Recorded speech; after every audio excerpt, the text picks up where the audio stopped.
Hello and welcome to Ken's Five's Screen Test, where we talk all things movies, in this case, all things about movies that we haven't quite seen yet. I'm David Lynch. And I'm Jackson Floyd. And as we're recording this, Jackson, it's been a little over a week since the 2021 Academy Awards, a little over a week since Nomadland won Best Picture, since Chloe Zhao made Oscars history, and a little over a week since that ending that was shocking and bizarre and a little bit dubious. But we're not going to get into all that here. We intentionally put some time and distance between the 2021 Oscars and our conversation today so that we can focus on what it only makes sense for us to focus on now, which is the 2022 Academy Awards, what will be nominated and ultimately awarded a year from now, or really actually about 10 months from now. We're presuming that as things inch back a little bit closer to normalcy for the industry and for everyone else, we're presuming the awards will return to its regular slot in the mid to end of February, that window of time there. And I think that's a good place to start this conversation of just bouncing off what we think might be nominated and awarded next year. After trudging through an elongated Oscar season this year, are you ready for what might ultimately look like to be a much shorter one? I am. I think it will be a little more truncated. I think it might be a little more bombastic. Might be the biggest takeaway I have looking at the field of possible films that we're going to get into here. A lot of energetic films, a lot of big films. That really is a contrast to 2021, in which we saw quieter, smaller films. Nomadland, for example. We might see some louder films here recognized and some bigger names on the stages here. But that makes sense, right? Because 2020, we saw a lot of movies pushed back a year. We saw a lot of movies we thought would be contenders for the 2021 Academy Awards now coming out this year. So we've got quite the slate of films to get into. David, is there a film that stands out in your mind or a person stands in your mind that you think this guy is due, that this is going to be a big year for him? We talked about people who might have big years. I don't think we can discount Sir Ridley Scott, correct? I think between you and I, we've both talked about among our conversation about what we're excited for this year. We really don't go too long without bringing up once again Ridley Scott, who's got two big movies coming out this year after kind of working in the TV space for a little bit. His last movies were All the Money in the World and Alien Covenant back in, I believe both of those were released in 2017 or the 2016 and 2017 window. But this year is bouncing back with House of Gucci and The Last Duel. So he's going to be directing both of those. And I think when as far as looking at who folks have pegged for much early on in their way too soon predictions, those two movies are the ones you see crop up the most often and crop up first. They seem like two big movies based on either still set photos that we've seen, especially in the case of House of Gucci, the names attached, the name attached right top with Ridley Scott. People are going to be excited to see those on the big screen. They have obvious prestige potential. But what's the name that comes to your mind? Is it Ridley Scott as well or someone else? It's related to Ridley Scott. It's Adam Driver. Adam Driver, who is starring in both of these Ridley Scott productions here. Right. There's another movie coming out too, Annette. He's due. I think he's going to end up being in a lot of these conversations with his roles in The Last Duel and The House of Gucci. As you mentioned, the set photos from House of Gucci are just splendid. Yeah, that costume design's to die for. You already know, that's if there's one nomination we could lock in already a year early, it's possibly costume design for House of Gucci. But if it's not Adam Driver, someone I think I'm not seeing as much buzz around, but I could see competing in multiple categories is Ana de Armas.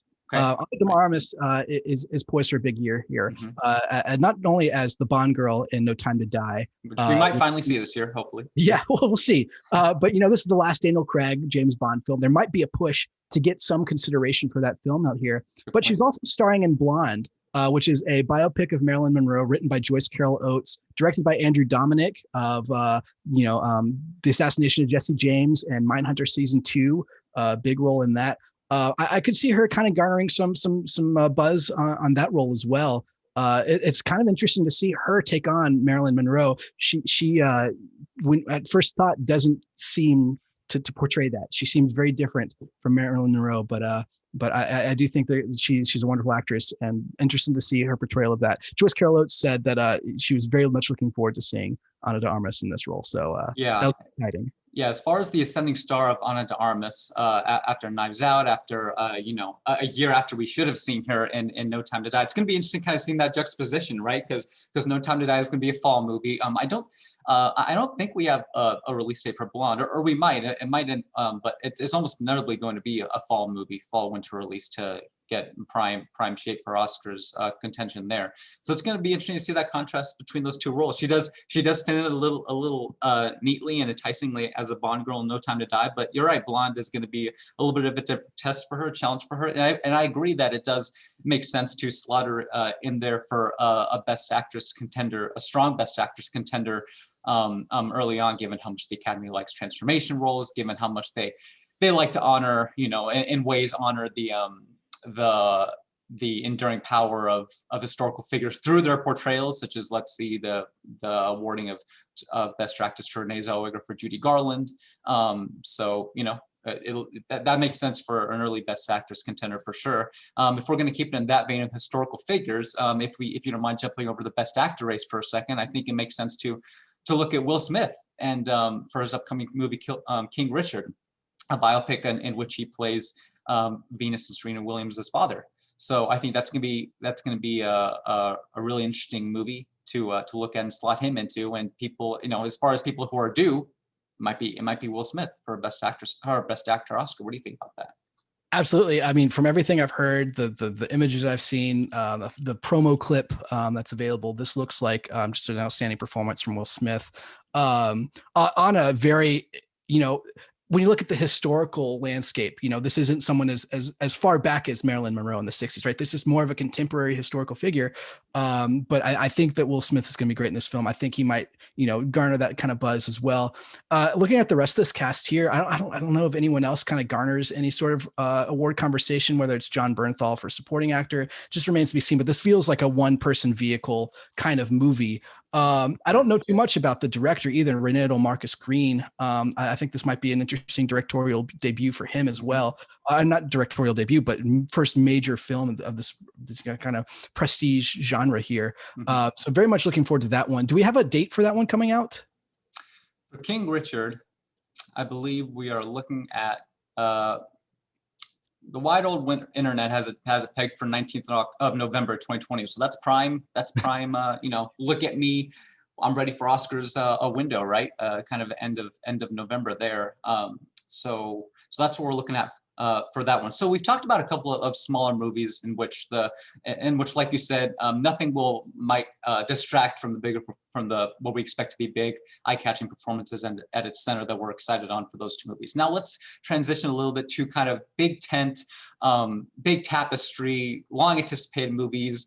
Some of them remakes, adapted from beloved source material. Some of them, much of them that in normal times we would have gotten last year and would have been in contention this year.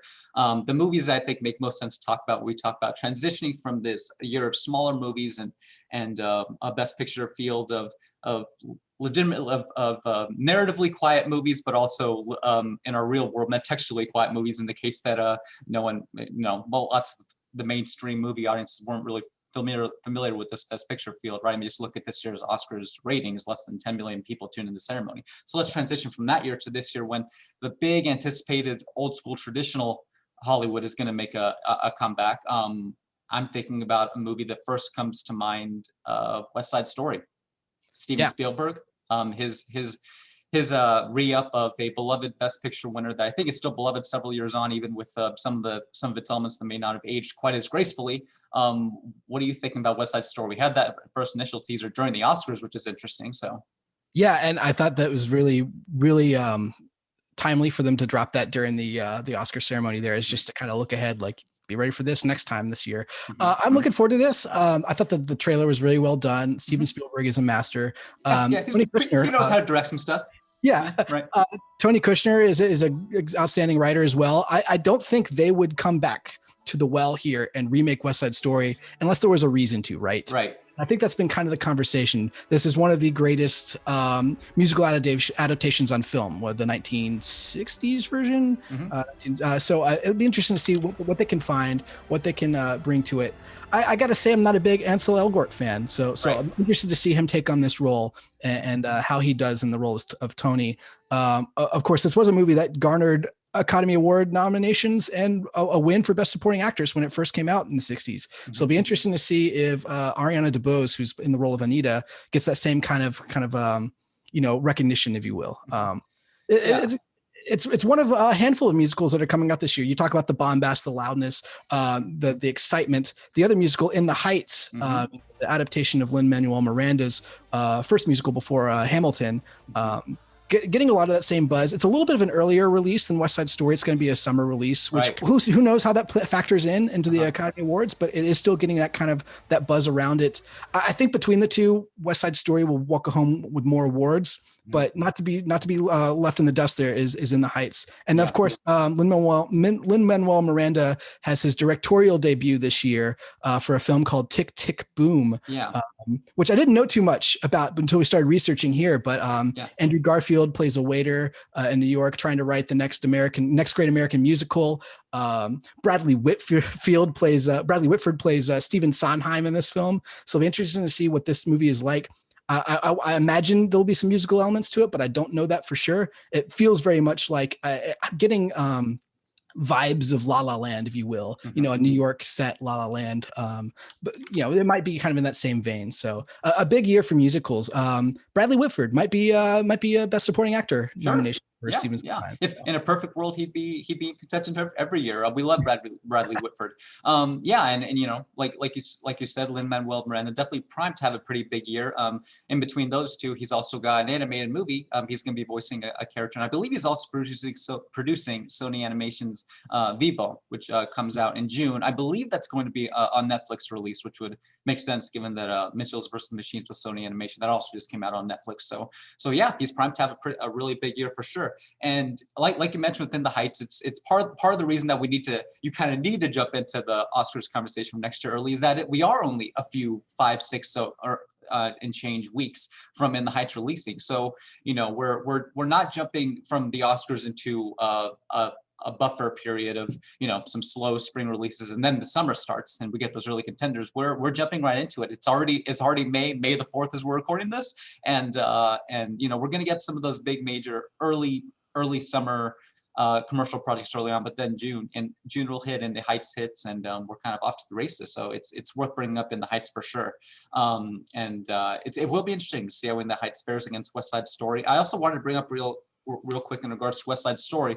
I think one of the interesting narratives I'm just kind of thinking about is how keen will the Academy be to recognize just a remake. We already know that they're not the most they don't put all original fare in the highest regard, so that may not matter much. But this if we were to go on a limb and say that West Side Story has the stuff to pull off something like a Best Picture nomination, it wouldn't be the first to win. Actually, The Departed, which some people might forget, is a remake of an Asian film. When Martin Scorsese's movie won Best Picture for that in 2006, and the Coen Brothers' True Grit was also a remake, and it was nominated. So it's not out of the realm of possibility that the West Side Story would be a remake that wins, but it would be obviously the source material that's re-upping with contemporary technology and a contemporary cast, contemporary sheen. Even though we're getting that from Steven Spielberg, the original movie is still much beloved and well known. If we're going to talk about directors and filmmakers that may have a big year, and behind the scenes folks that may have a big year, like Ridley Scott, Lin-Manuel Miranda, I think we should also jump over to the actor side. Bradley Cooper is going to be in some pretty high profile projects this year. I'm kind of thinking that this is also a big year for really major ensemble casts. And I mean, there are 3 or 4 projects this year where just reading down the list of names, it seems like these 3 or 4 projects are employing half of Hollywood's A-list talent. So one of those initial movies I'm thinking of with Bradley Cooper is Guillermo del Toro's Nightmare Alley, which is primed for an October or November release. I imagine October. That would make the most sense given it's a Del Toro project. Let me just read off some of the list of names that are involved in this as far as the cast. We mentioned Bradley Cooper, Toni Collette, David Strathairn, Cate Blanchett, Rooney Mara, and a little bit of a Carol reunion for them. Willem Dafoe, Ron Perlman, Clifton Collins Jr., Richard Jenkins. We're not done. Tim Blake Nelson. That's a pretty big ensemble cast for a director who tends to make pretty small scale stories as far as cast goes. So I'm pretty interested in Nightmare Alley. That's Guillermo del Toro's first major project after Shape of Water Best Picture win a couple of years ago. That might be very important in that the Academy has finally proven it's opened up its sensibilities to the weirdness of Guillermo del Toro. It might also mean nothing, because that might be just a signification of the more diverse and younger Academy's tastes. So.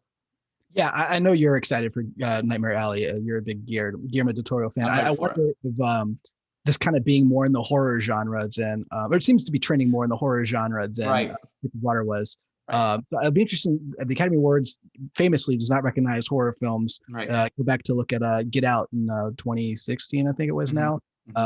Something that's pretty sure garnered more consideration in the Best Picture film. But this feels like the one that could push it over. If anyone was going to do it, it would be Guillermo del Toro. Right. Now, the other Bradley Cooper film you're talking about in terms of the ensemble casts, is it the Paul Thomas Anderson, soon to be named Paul Thomas Anderson film? I think right now Soggy Bottom. Yeah, we're still going by Soggy Bottom. Still don't have a definite name. We imagine it's not going to be that, but. Yeah, I mean, Soggy Bottom's kind of a good film name too. I'd be fine with that as well. But that cast, Bradley Cooper among it.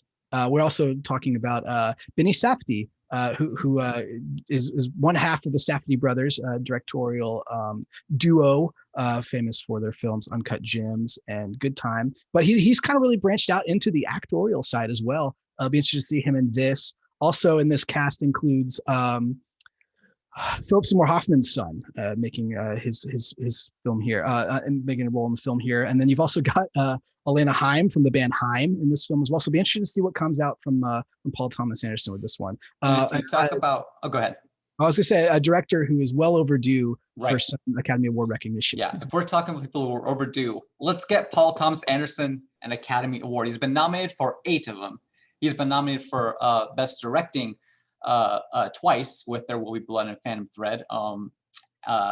It's time. You know, I've always been inclined to cut the Academy, not slack, but at least I've been inclined to understand why they don't recognize Paul Thomas Anderson, or ultimately award Paul Thomas Anderson. That's just that Paul Thomas Anderson is still, 20 years into his career, he's still making movies that I think are kind of transcend where the movies are right now. He's appreciated now for sure. Absolutely. I think he's only going to be appreciated even more down the line. His films are only going to grow in esteem as the years and decades go on. I'm hoping that this is the year that the Academy potentially catches up to him and meets him halfway and recognizes him in some way with Soggy Bottom, even with all the other folks we've talked about here. We're immensely excited for that movie. I would give anything to see it on the big screen today. At this point, it's coming out December 25th, so that's a prime Oscars window release, a Christmas release, if that holds up. We don't know much about it. We know it's set he's going back to his San Fernando Valley environment and where he's from to bring us that story. We know it's set in a high school setting. That's pretty much all we know about it, aside from that and some set photos. So, but we're absolutely stoked for that. And I have to imagine that if you're talking about movies that might garner a whole slate of nominations up and down the board, I think it's got to be between that one and then potentially also Dune, which is a holdover from December. It was going to get November, December released in ordinary times. We had the first initial trailer back in September, October. That was still it was a bit cheeky. It was still teasing a possible December release, but I think it wasn't that long after that. There was like, sorry, y'all, we're just whetting your taste buds and whetting your appetites for this movie that's actually going to come out in the fall winter of 2022. But it speaks for itself. The Denis Villeneuve of it all, the Hans Zimmer of it all, the cinematographer Greg Fraser of it all, who's worked with Vice, Rogue One. He was nominated for Lions or Dark 30. I mean, if you're talking about movies that are a big tapestry, big tent, fantastical films, there aren't many that come along that entice the Academy. I mean, the Shape of Water was a fantasy film. It was a little bit more intimate and low key. Really, the last major huge tapestry fantastical movie to win Best Picture or really garner any Academy success was a little movie called Lord of the Rings: The Return of the King, and the culmination of what Peter Jackson did with that trilogy 2 decades ago at this point. Dune, I've always thought, it has the best chance of any big tent movie that's come along since then to demand some Academy recognition. What do you think about Dune? Are you excited for that? I'm very excited. I'm a big fan of Denis Villeneuve, and this is his first movie since Blade Runner 2049, which I was a huge fan of. Talking about ensemble casts here too: Timothy Chalamet, Rebecca Ferguson, Zendaya, Jason Momoa, Josh Brolin, Dave Bautista, Oscar Isaac. I'm only halfway down the page, and there's still 12 more A-list actors appearing in Massive the film. cast. Yeah. A massive cast, a big budget, a large film here that might garner some, a Best Picture award. Definitely will garner a lot of the technical side of things. Right. I think that speaks more again to what we're going to see this year from the Oscars. It's going to be a different field this year. Yeah. They're already going to a forced 10 best picture nominees, and I think they're going to want to maybe push some of the larger films like Dune, maybe The Eternals, Chloe Zhao's next movie following her massive success with Nomadland. Maybe we'll see some Eternals buzz here at the Oscars. Going to these bigger, I don't think Top Gun is gonna be up here, but some of the bigger blockbusters might be more considered than usual in the past. It's kind of an interesting dichotomy. You're just talking about Paul Thomas Anderson and these auteur filmmakers, and then switching to Dune. I think we might see more of that dichotomy represented as well. Wes Anderson's another guy who had a film pushed back, The French Dispatch. I think this one, The French Dispatch, may be less like Grand Budapest in terms of the recognition for it and the award seasons, and maybe more like something like Life Aquatic, where it doesn't get the same kind of buzz. I think Budapest was probably Wes Anderson's peak in terms of that, but still a lot of interesting. Just the cast for that film as well is insane. A lot of the names you've already mentioned, like Willem Dafoe, but Timothy Chalamet's in that one, and Saoirse Ronan. Saoirse Ronan might be nominated again because the Academy loves nominating Saoirse Ronan for awards. She's on pace to be the next Meryl Streep here in terms of the nominations she garners here. But yeah, an interesting dichotomy that's unveiling itself here as we look forward to the award season. Right. And Dune will also represent, I think, a little bit of an interesting litmus test in how open-minded the Academy is. I mean, Lord of the Rings was it's an easily translatable story about it's easily translated as a story about ultimate good versus supreme evil, and hope against all odds. Dune is a little more complicated. I mean, it's interplanetary and galactic politics and conflict and messiahs and religions and sandworms, and so it's a little bit less accessible in that way. Even though we have all these familiar names helping us do that, we know. The Academy is a lot more familiar with Denis Villeneuve now than it was with Peter Jackson back in the day. So we'll see how that rings up. There's also a movie that we haven't talked about that I know you have mentioned to me off air that you've mentioned that you're excited about. You think it has all the right prerequisites to be a big Oscars contender. I think you know what I'm talking about. Let's do it. The Tragedy of Macbeth. Tragedy of Macbeth. Gosh, I am so excited for this film. Talk about Tragedy of Macbeth. Okay, so we're talking about Denzel Washington in the titular role of Macbeth. Frances McDormand, you may have seen her up on the Oscar stage 2 weeks ago for Nomadland, starring as Lady Macbeth. This is Joel Coen's first movie, separate from his brother Ethan Coen's directorial effort here. I'm very excited for this film. Maybe a name that you might not consider for an award that I'm very excited for is Harry Melling. This guy is most known to people as Dudley Dursley in the Harry Potter series. Right. Gained a lot more attention last year for his role in The Queen's Gambit. A fantastic actor. He was also in The Ballad of Buster Scruggs as the no-armed, no-legged actor on the stage. So it's interesting to see him pairing up here with the Coens again, or at least one of the Coens again. I'm very excited for this film. I'm also kind of interested to see what tone this movie takes, because I think including tragedy of in the name kind of hints that it might not be as tragic as we think. Right. Yeah. And you've always got to also question that when you've got a Joel Coen at the helm. You never know really what tonal direction he's take. We haven't seen a teaser yet. We haven't really seen as much in the way of set photos yet. So we're really kind of interested to get that first glimpse and see what kind of direction it will take, like you mentioned. This is going to be black and white, right? It's going to be black and white. I'm glad that you brought that up, because I was just going to mention I'm really excited about just what kind of visual language it will take. The cinematographer Bruno Dolbano, he's a 5-time cinematography nominee. A couple of his last credits include that he's been nominated for also include The Darkest Hour, Inside Llewyn Davis, and Harry Potter and the Half-Blood Prince. And those movies I think all have really distinct visual identities. We know how much the Academy loves black and white. It awarded a black and white movie best cinematography 9 days ago with Meg. So I'm very excited. Like you mentioned, a lot of interesting elements to that movie. It's going to be interesting to see how they come together, because as familiar as we are with those individual elements, the product could take all kinds of directions. So very interested in the tragedy of Macbeth for sure. I don't believe it has a release date right now. It doesn't. It's just expected 2021, but we're expecting it to come out for sure sometime that fall winter window. Yeah. Yeah. Now, David, are there any underdogs in this conversation? We've talked about the bombastic films. We've talked about the auteur films. Is there an underdog that might sneak into the conversation in the way that Minari did this past year? Oh, good question.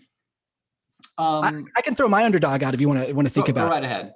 Okay, I'm very much looking forward to Don't Worry, Darling. This is the film from Olivia Wilde. The synopsis of it is a 1950s housewife living with her husband in a utopian experimental community begins to worry that his glamorous company may be hiding disturbing secrets. The cast for this film includes Florence Pugh, Harry Styles, Olivia Wilde, Gemma Chan, Chris Pine, Nick Kroll. Interesting to see what kind of what turn this takes, and what kind of Oscar consideration this could take. This is the second film from Olivia Wilde. I was a massive fan of Booksmart. This also comes from the writer of Booksmart as well. So I'm very much looking forward to this film. And I do think there might be some underdog push for it to enter some of the awards conversations. It's clearly, taking our, it's clearly going to be we're anticipating some kind of a jump here in tone and material, possibly in like directorial substance from Booksmart to Don't Worry, Darling from Olivia Wilde. Someone who's she's kind of quickly become an ascending star as far as a familiar name in the directorial seat. So I'm excited for that. You brought up kind of what Sundance darlings might go the distance, just like movies like Minari and The Father and Promising Young Woman that did this year. All three of those movies were Sundance movies 14 months before this year's Oscars happened, and they went the distance and they won awards. The Sundance movies that I saw this year, the big movie that comes to mind that is a little more mainstream but was widely beloved and ultimately bought by Apple for a record-breaking festival sum was Coda, a really sweet and nice story of a teenager who she's the only person with the ability to hear in a family of non-hearing individuals, of deaf individuals. It's a supremely sweet story. It's in a certain sense the main rhetoric coming out of Sundance, and one that I pretty much slotted into was it's a story that takes all these Sundance Festival indie cliches, the Little Miss Sunshine of it all, the twee-inness of it all, that really kind of shouldn't work this far on in 2021. We should be overly familiar with it, but it kind of pulls it off. There was some thinking that Apple really going all in and pulling open its wallets widely for Coda is that it might do a surprise drop a week or two after Sundance ends and get it and jump into the race right at the tail end for this year. You can think of a couple of nominations that it might garner, including a supporting actress nomination for Marlee Matlin, who's fantastic in Coda, and then just kind of be a fun little disruptor in the race. That didn't end up happening. It's holding it for an August release, which is a little bit dubious, because if that holds up, it's not really prime Oscars window. It's kind of more, we're putting some movies here to buffer you between the summer and Oscar season. So that's a little bit interesting. They might not view it as an Oscars movie, but if you're talking about Sundance movies this year that would possibly go the distance, as far as feature films, there's that one. If we're talking about documentary movies, I think people need to keep their eye on Flea, a really innovative animated documentary that tells that in which one man is narrating his story as a child refugee, and it's extraordinarily well told, and it takes a very innovative storytelling approach in being animated so as to keep its subject ambiguous, and it was widely beloved in Sundance as well. I think you've also got to talk about the documentary Summer of Soul, about the pretty much the New York City set Woodstock. That was widely beloved at Sundance as well. So those movies might go the distance. We'll see. As far as movies that I hope get some love, that might not. The main movie that I think of a lot is The Last Night in Soho, Edgar Wright's new movie after Baby Driver, that's taking things a little bit of a horror direction and has a really interesting cast of rising and current stars like Anya Taylor Joy, Thomasin McKenzie, who I really love, Terrence Stamp, James Phelps. We don't know too much about that movie other than it's Edgar Wright, so we have reason to be excited. It's coming out October 22nd. What do you think about that movie, Jackson? Are you excited for Last Night in Soho? I'm very excited for it.